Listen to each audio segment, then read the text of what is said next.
Então, dando continuidade à parte de números racionais, que na verdade a gente está abordando mais a partir da perspectiva de serem números não inteiros, né? A gente viu frações recentemente, não é? O sexto ano viu na semana passada, né? O assunto de frações, a introdução, o conceito. E agora a gente vai ver números decimais.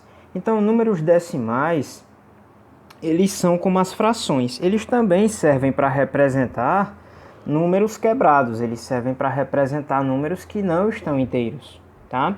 Representar números não inteiros. Os números decimais são aqueles famosos números com vírgula, né? Eles são então facilmente reconhecidos. Você pode reconhecer facilmente o número decimal, porque ele vem geralmente assim, por exemplo, 0,5 e por aí vai.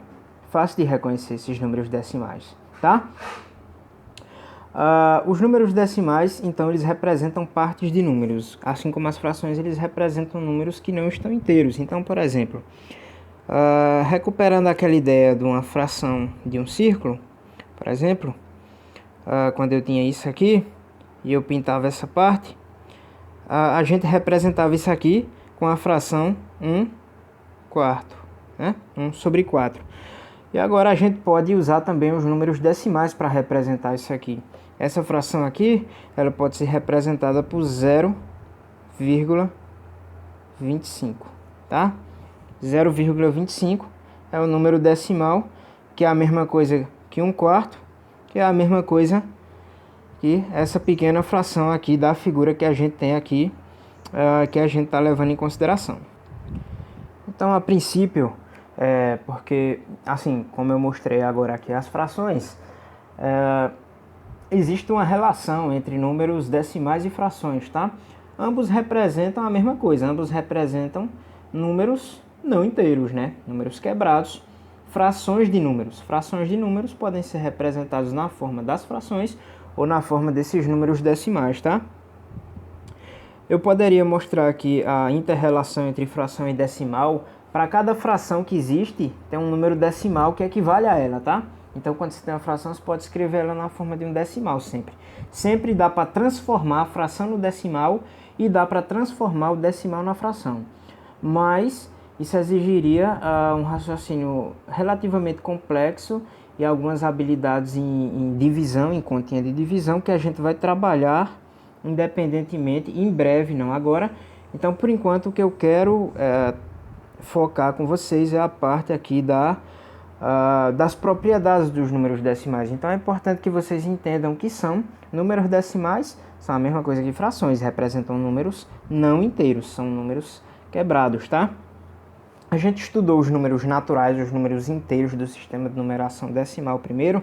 Então, alguns dos elementos dos números decimais são o seguinte: quando você tem números decimais, você tem duas partes, eles são divididos em duas partes. A presença de vírgula é que separa essas duas partes. Vamos considerar esse número aqui, ó, 1,25, que eu espero que ninguém tenha pensado que é 125 aqui, né? 1,25. As duas partes que o número possui são uma parte inteira primeiro, que é o número 1, que vem antes da vírgula, e uma parte decimal. É importante que vocês fiquem atentos a isso, tá? Parte inteira e parte decimal.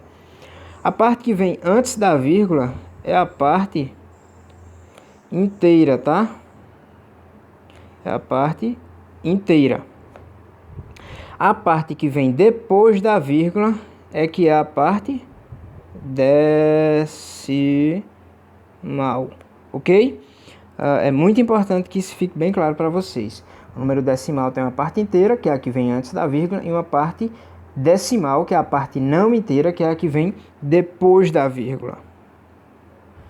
Novamente frisando essa questão com mais um exemplo, o que separa a parte inteira da parte decimal é a vírgula. É importante vocês entendam isso, que vai ter na atividade.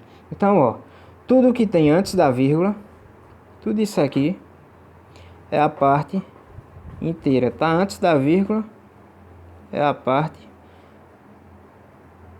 inteira. Agora, tudo isso aqui, ó, que vem depois da vírgula é a parte decimal. Eu espero que essa propriedade básica tenha ficado bem clara. Não é difícil, né? Então, até a próxima aula.